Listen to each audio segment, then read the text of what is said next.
Welcome to Moments with Marianne. I'm so delighted we're spending this time here today. We have a very informative show coming right up with special guest, Eric-eyre, and he's here today to share with us his new book, Death in Mudlick, a coal country fight against the drug companies that delivered the opioid epidemic. Now, Eric has been a reporter for the Charleston Gazette-Mail since 1998.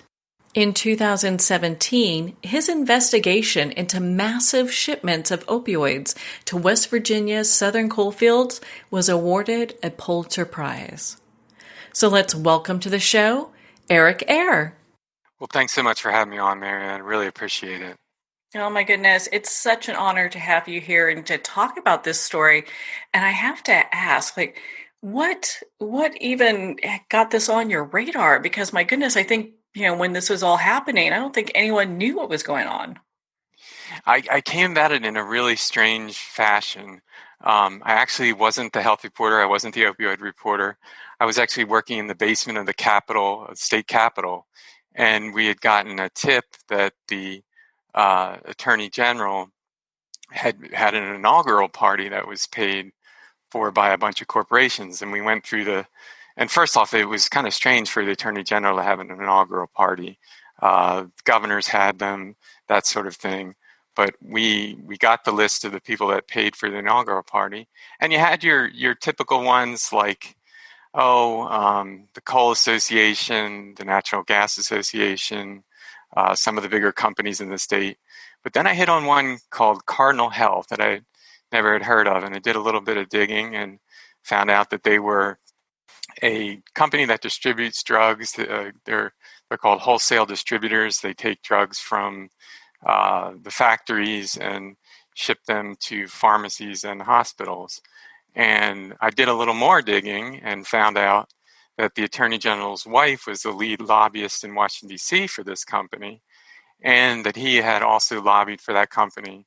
And to make matters worse, there was currently a pending suit that had been filed by his predecessor, the one who he beat in the election back in 2012. And one of the names of the companies that was filed, that the Democratic AG that lost the election to this new Republican AG, was Cardinal Health. They were part of a lawsuit that the state had filed against a bunch of distributors. So it all kind of slowly snowballed from there, but it really started through a back channel way. And then I basically spent after that, I've spent the next 7 years reporting on the opioid epidemic. Well, I'm so grateful. I'm sure many other people are as well, because, you really uncovered something that the public needs to know about. And I was shocked when I was hearing just some of the tactics that the drug companies were using to get doctors to go ahead and prescribe opiates. Yeah, you had, first off, you had Purdue Pharma that had a huge dishonest marketing campaign where they were looking at prescribers. They were going to their offices. They were sending them, the doctors, to faraway conferences at exclusive resorts, trying to entice them to sell OxyContin. So you had that going on. And then part and parcel with all that, you had unscrupulous doctors who would just write a prescription for anything, provided that you paid in cash. They worked out of places called pill mills where people would line up around the block, several blocks. You had unscrupulous pharmacists who would fill any prescription, provided it was paid in cash. And then you had these distributors like Cardinal Health that were just flooding the state with prescription opioids, millions and millions of pills, of doses of OxyContin and hydrocodone, which is like Lortab, and Norco are some of the brand names of hydrocodone. So you just had these massive amounts, and in our state, most of them were going to mom and pop pharmacies and these little out of the way places. The one that I focus mostly on in the book is a place called Save Right Pharmacy, which is really smack dab in the middle of nowhere. It's the only pharmacy in a town of just over about 380 people. It's just a little coal town. It's got 2 railroad tracks that go right through the middle. The coal trains zip through. They don't stop.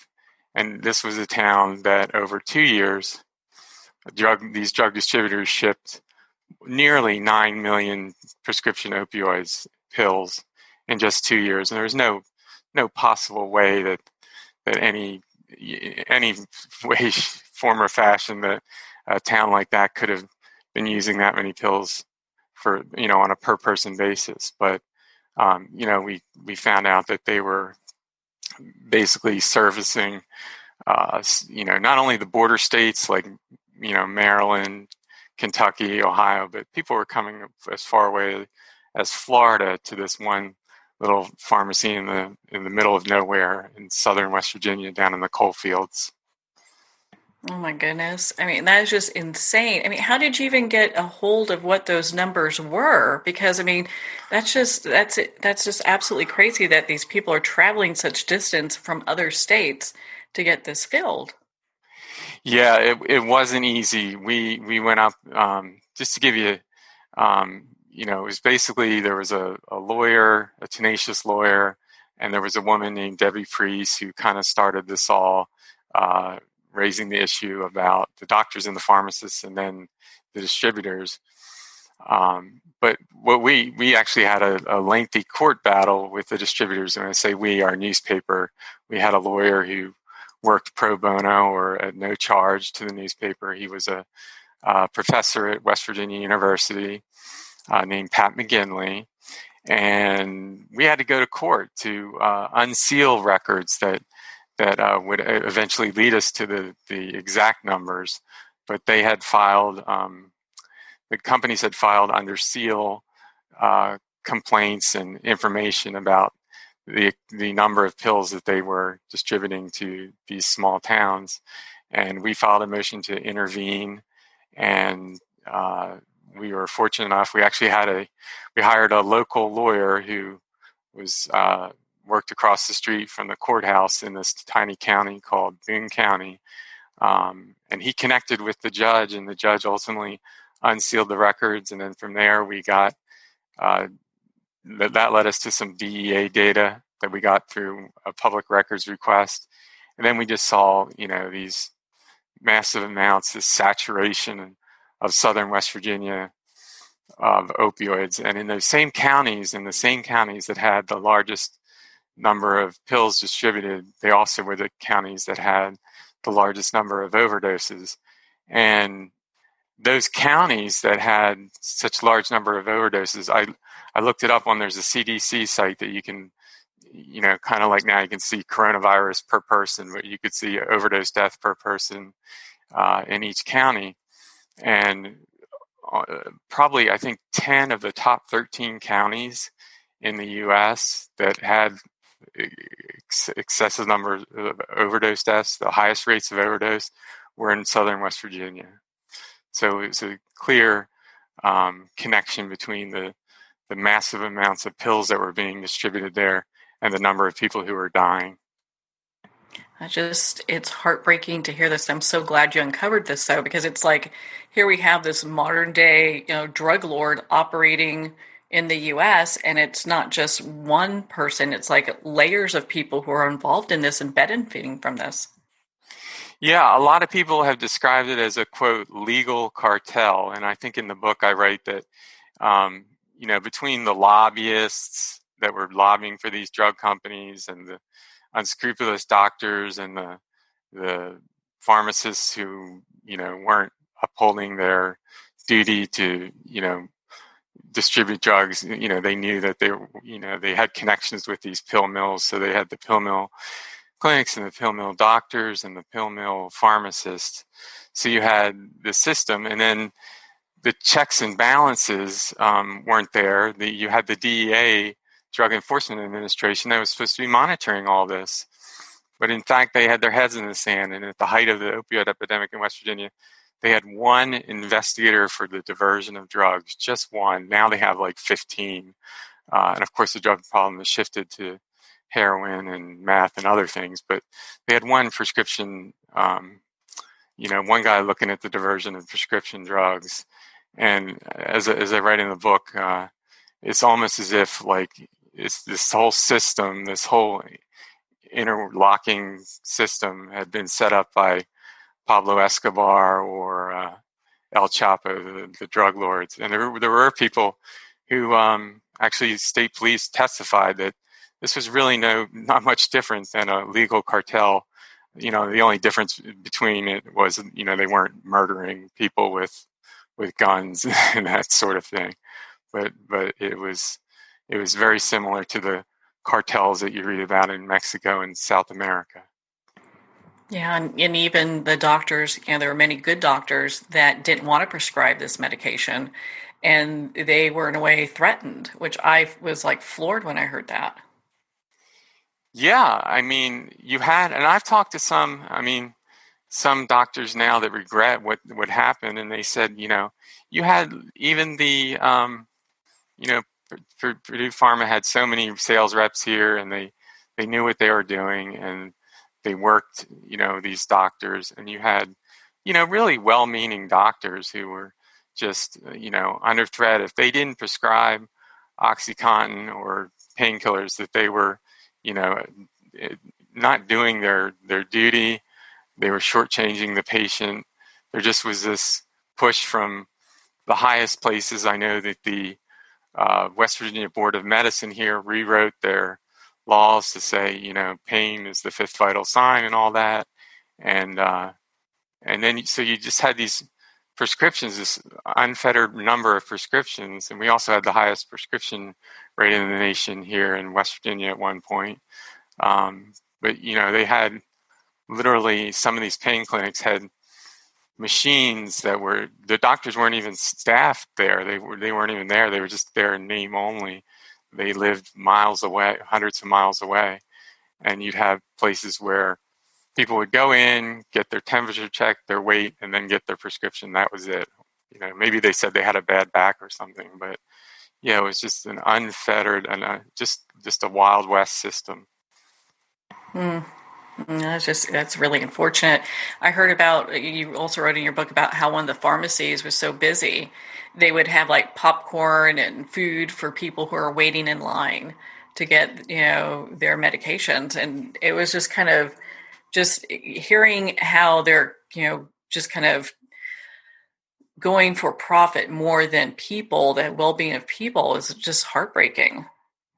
Yeah, I mean, that was the good one. That was the Save Right Pharmacy. And I've seen, as part of the court records, the undercover videos, and you just see cars backed up almost to the highway.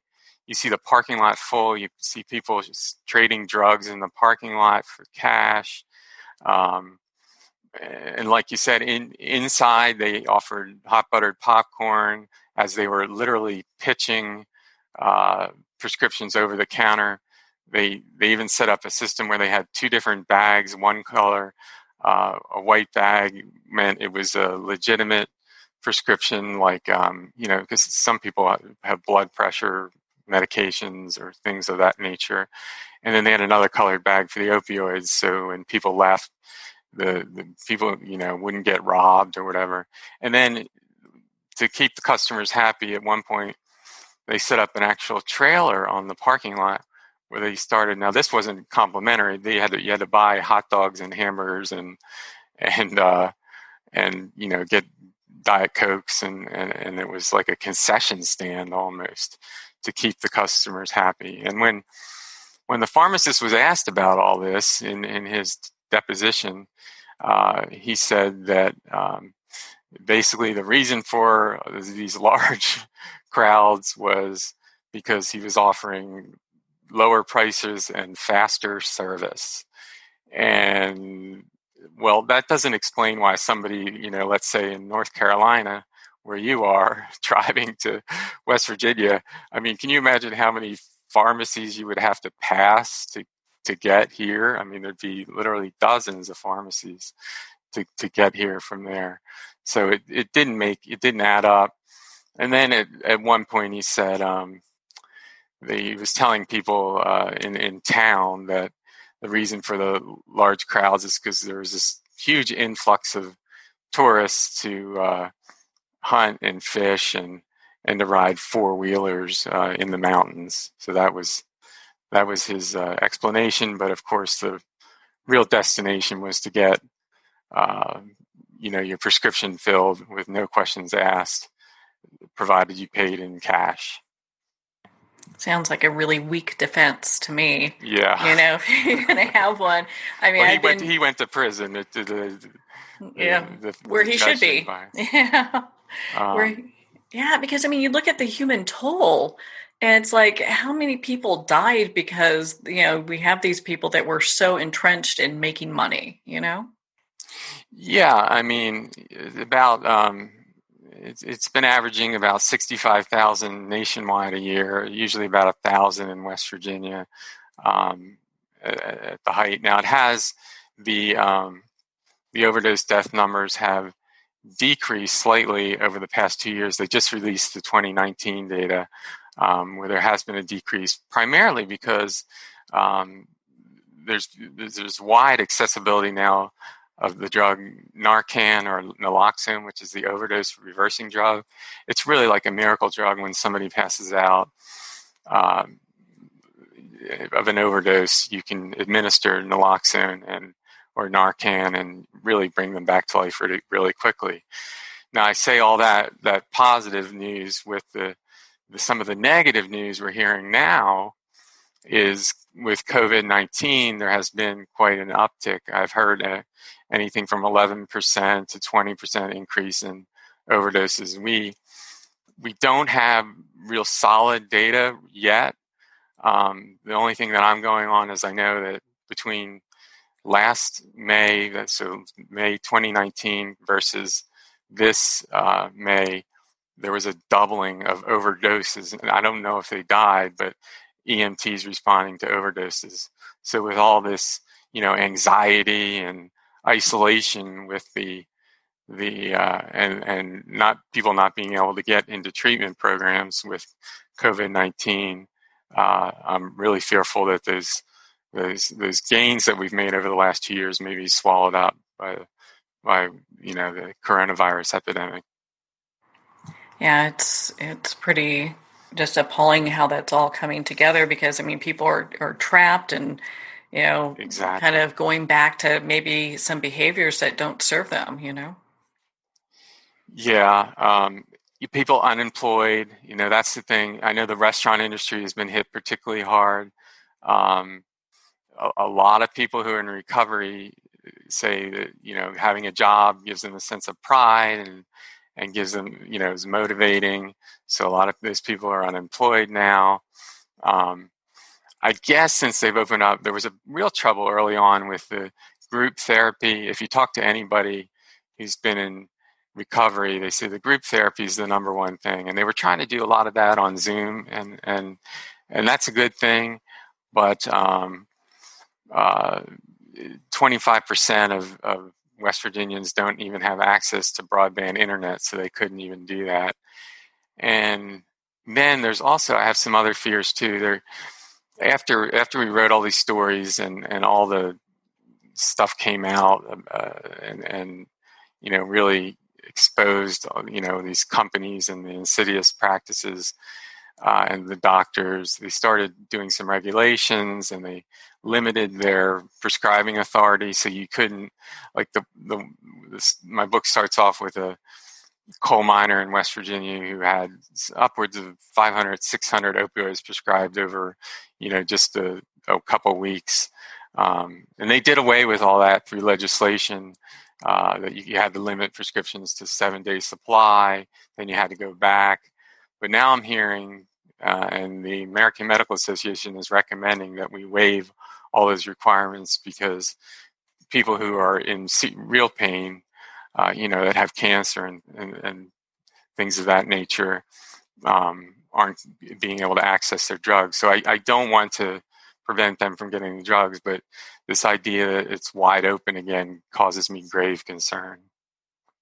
Yeah, I think it should be concerning for everybody, because there's reasons that there were kind of brakes put on that in some ways because, it's just so out of control. We have so many people dying from this. Yeah, you'd run in. I mean, you know, and you run into people that'll tell you. I mean, they go to the dentist and they all of a sudden have like a 40 or 35-day supply of OxyContin, and because they have had a tooth pulled or some sort of dental work, and there's no need for that. I mean, sure, a 7-day supply is sufficient, and then you can do ibuprofen or another painkiller that's not so addictive.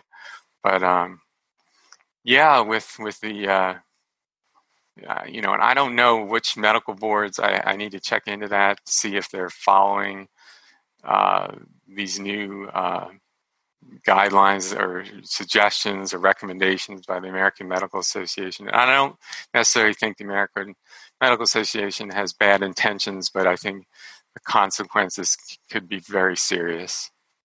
Yeah, they're probably just not seeing the full picture as it is. Maybe they all need to read your book. That would help, right? Oh, yes, every one of them. Well, in your book, you talk about sustained outrage, and I'd love for you to share with our listeners what you mean by that. Okay, well, that was kind of the rocket fuel behind my entire book that I wrote. It means basically it was a term coined by the late publisher of the Charleston Gazette, a guy named Ned Chilton, and the idea is that we get too distracted, and if you want to correct an injustice, you need sustained outrage, and that means every day or story after story or protest after protest that you're going to hammer away at injustices until they're righted. And it was really, I actually had some sustained outrage T-shirts printed up. I was offering them free with anybody that sent me a copy of their receipt for buying the book way back when.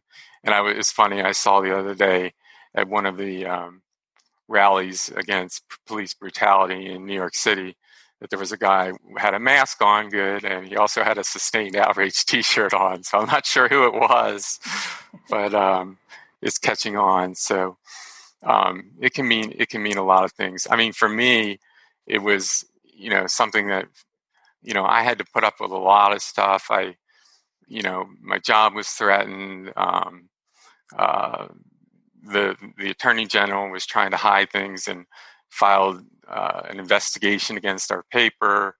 On and on and on. I was diagnosed with Parkinson's, so I needed something to keep me motivated, and that was hammering away at injustices and trying to keep sustained outrage going. And that was one of my thoughts with the book, that try to keep the idea of sustained outrage part of the equation for righting wrongs and holding public officials accountable. Well, you are definitely very courageous, because I know you went up against a lot of powerful individuals and companies and corporations, and you just went and kept telling the story regardless what was going on. Yeah, Marianne, I in some respects, everybody says they're courageous, but I didn't even realize until we had a court hearing how big these companies were.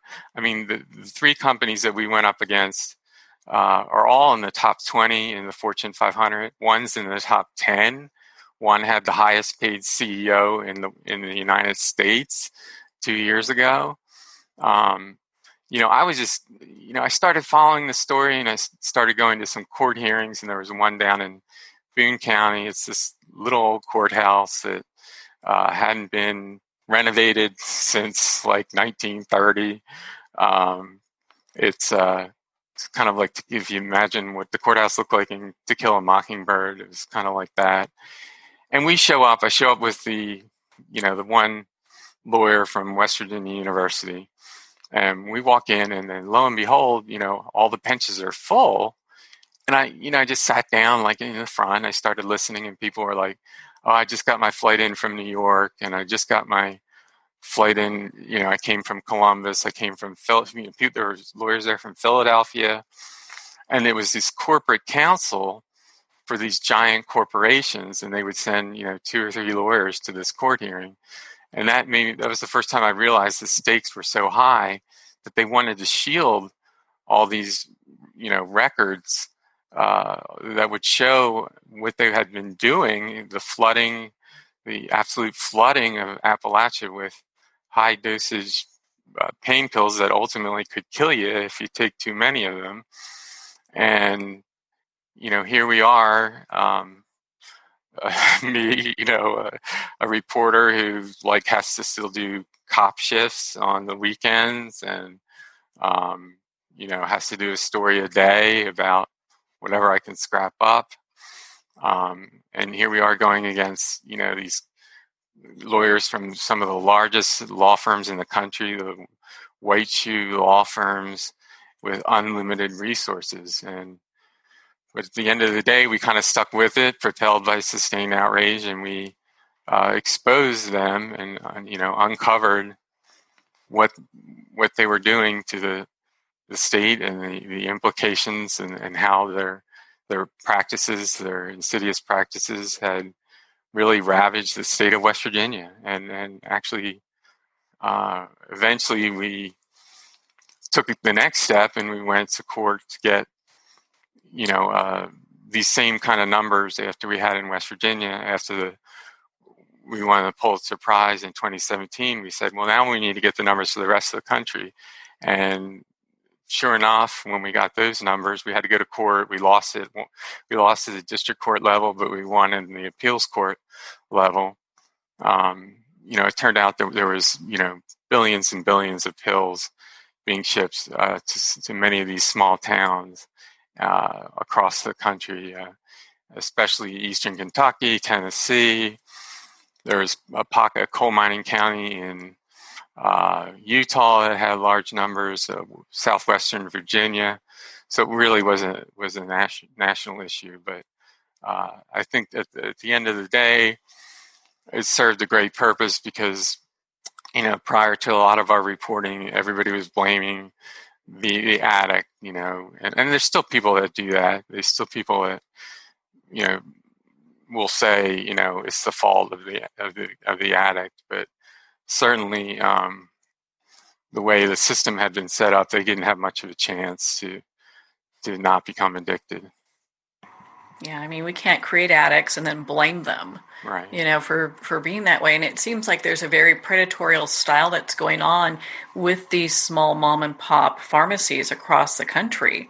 So, congratulations on bringing that to light. And of course, congratulations on your Pulitzer Prize. I mean, my goodness, I think you have probably saved, and I've said this before, but I personally believe that you've probably saved thousands of lives bringing this to light. Well, that's kind of you to say. I certainly didn't do it alone. There's a woman who I profile in the book named Debbie Priest, whose brother had died of an OxyContin overdose, and she was instrumental. And her case is really a story of redemption because back in the late 80s, she was actually arrested for being part of the largest drug ring in Appalachia. Many of her family members went to prison. She went to prison, and she came out. Her name's Debbie Priest, and she came out, and she, made an effort that she was going to change her life, turn her life around.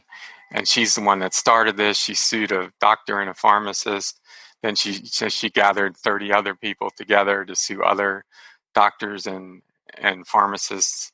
And then she actually, with the help of her lawyer, Jim Cagle, she decided that she was going to figure out where all these drugs were coming from because nobody knew. I mean, we thought maybe it was like FedEx or UPS that was dumping all these drugs or maybe the manufacturers were, Purdue Pharma was shipping all the drugs, but she wound up going to a pharmacy and following one of these delivery trucks, which was in some sort of repurposed ambulance. And she had it didn't say the company on the side, but she had the lone police officer in the town of Kermit, West Virginia, trace the plate, and it traced back to this Cardinal Health.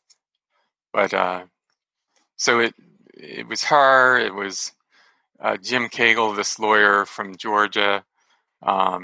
He was tenacious. He never backed down. He was put under tremendous stress by the new attorney general, wanted to fire him, and he was able to fend off being fired. So him and the other lawyers that helped out, it was really a small community banding together to take on some of the biggest drug giants in the world and expose and their lies and their secrets. And it was really a matter of overcoming, in hindsight, monumental odds. We really had, to think about it, we really had no business, taking on these companies. We were outmanned, we were out resourced, but we all sort of banded together and exposed what they were doing to the world. I'm so grateful that you did, and I'm sure so many people are as well. Are you working on anything new? Because, after this book, you probably wanted to take a break, right?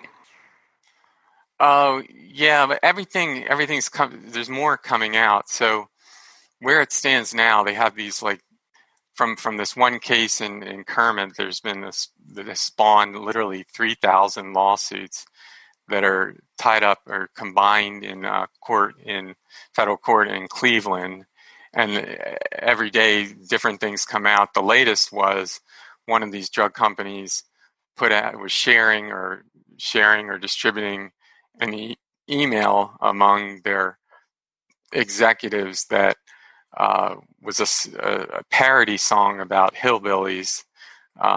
They called them pillbillies, who were going to Florida to get their OxyContin, and the lyrics to the song say it should be sung to the Beverly Hillbillies song. So my takeaway from that was that these companies really were almost mocking us behind our backs, while they were making billions of dollars.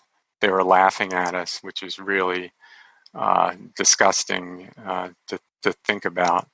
But I expect there'll be more out, and then there'll probably be a global settlement. They've talked. The offer lately was $18 billion.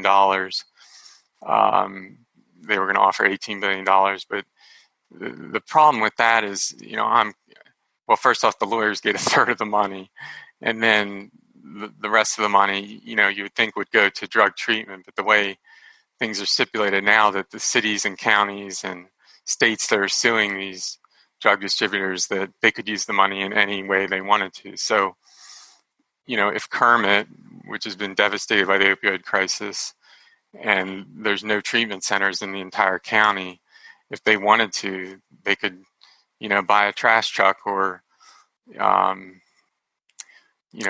a second policeman or, anything they want, anything the city wanted to do. So I'm concerned that it won't go to treatment, because one thing with opioid use disorder, it takes, to really be successful, everybody I've talked to, it takes about 3 to 5 years of intensive therapy before you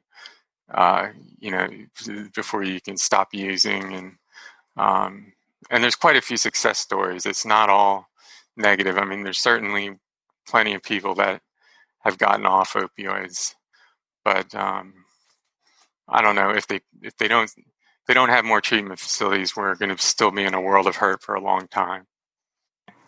Yeah, we need to be able to give them some help, and to add it to a city or county or state slush fund isn't really kind of helping,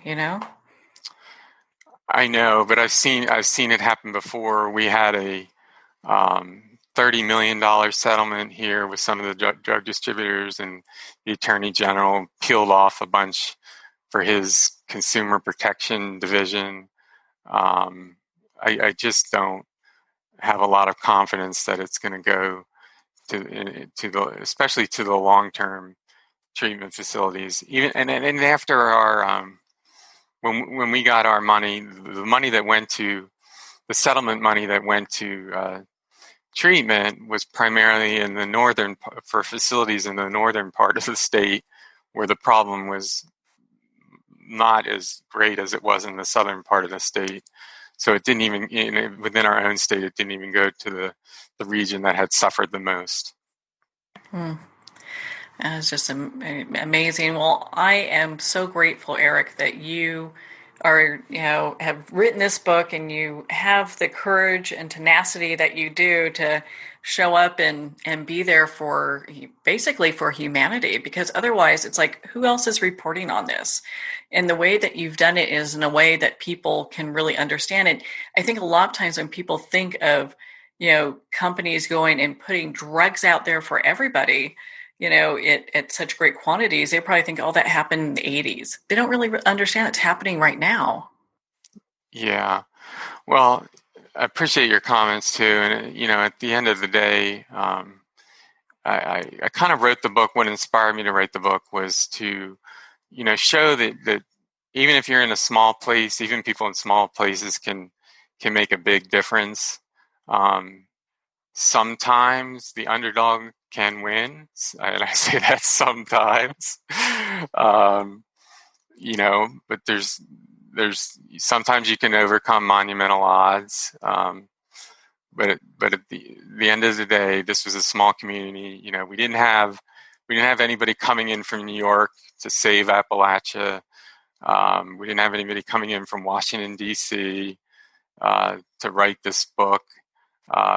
We did it all here, and Appalachia always gets a bad rap, but in this case, there was a number of individuals who really got together, banded together, stuck it out, practiced sustained outrage, and ultimately, exposed this issue, or uncovered, what was literally massive pill dumping, and kind of changed the trajectory of the whole opioid epidemic.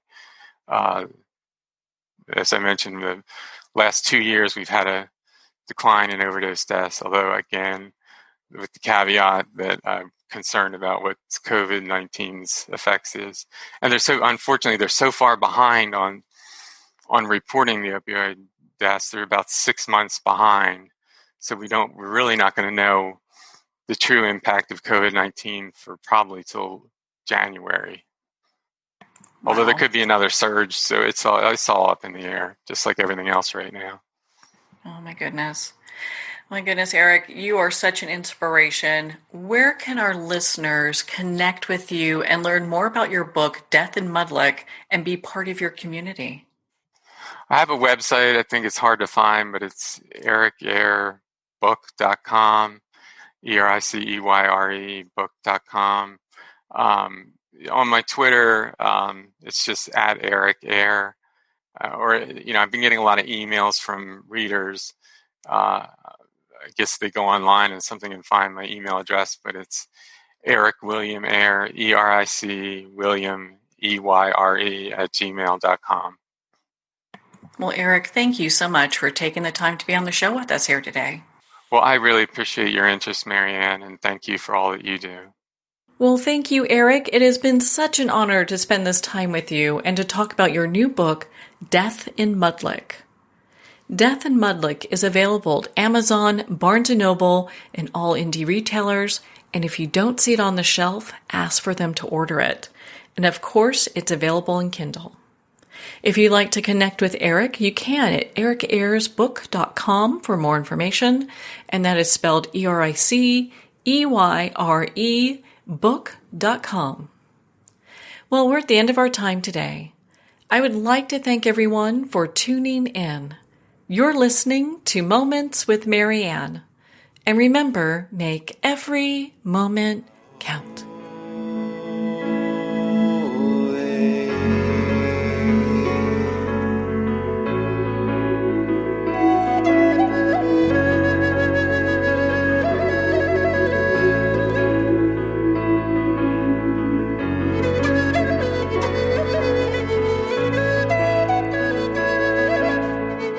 In a single moment, your life can change. Moments with Marianne is a transformative hour that covers an endless array of topics with the best of the best. Her guests are leaders in their fields, ranging from inspirational authors, top industry leaders, and business and spiritual entrepreneurs. Each guest is gifted and a true visionary. A recognized leader in her own work, and while teaching others to develop, refocus, and grow, Marianne will bring the best guest and sometimes a special surprise. Don't miss this. You never know just which moment will change your life forever. Moments with Marianne airs every Sunday, Monday, Thursday, and Friday at 8 p.m. Eastern and 5 p.m. Pacific Time. Make sure to tune in and visit momentswithmarianne.com for more information.